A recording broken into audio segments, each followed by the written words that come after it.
There was a possible sex offense investigation going on. You removed the substitute, and parents weren't notified.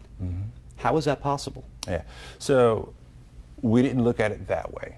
We looked at it that there was an accusation of an adult, and this is our a possible sex offense. That's the label that you're attaching. That's what it says in the police report. Possible sex offense. And that's fair as well. What we've done is we made sure that we followed all of our safety procedures. We removed the adult immediately, and we launched an investigation through the police department and also CPI. You said this is how I label it. How do you label this situation? Yeah, but I'm only responding to what you shared. Yep, it was an allegation.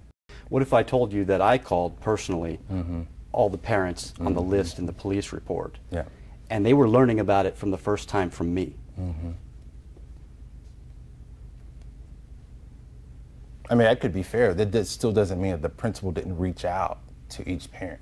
The sheriff's office took written statements, formal written statements from these students, and parents were still not notified by the school. How is that possible? So let me be clear. I'm not advocating that we don't communicate with parents. I'm not advocating that parents shouldn't be notified. As a parent of a Hillsborough County schools student, I would absolutely want to know. Typically, we allow the administration, we work with the administration to decide when and at what threshold do we contact parents. A possible sex offense doesn't rise to that threshold? So that's a site-based decision, and I can share with you, absolutely I would want to know. And I'm not saying that we handled it the best way. You're saying you notified the sheriff's office, so the report doesn't indicate that. Can you show us proof that the school administrator did notify the sheriff's office? What I can share with you is that's the normal procedure. You're saying that the principal told you that she went back and notified parents after the parent complained. But I'm telling you, I called everyone on the list, and I was the one breaking the news to them. So how is it possible? So I think we have to look at timing. And I'm not sure when you called or when the principal reached out. But I called 8 parents yesterday. Right. What does that mean? I called 8 parents yesterday, and they had no clue that this ever even happened.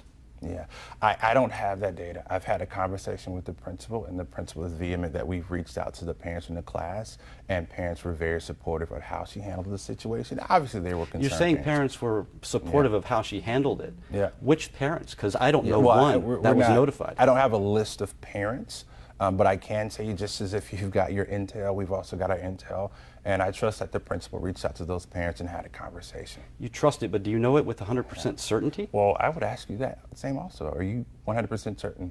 I'm absolutely certain. I called every single parent in that police report, and I was the one delivering the news to them, sir. Sure.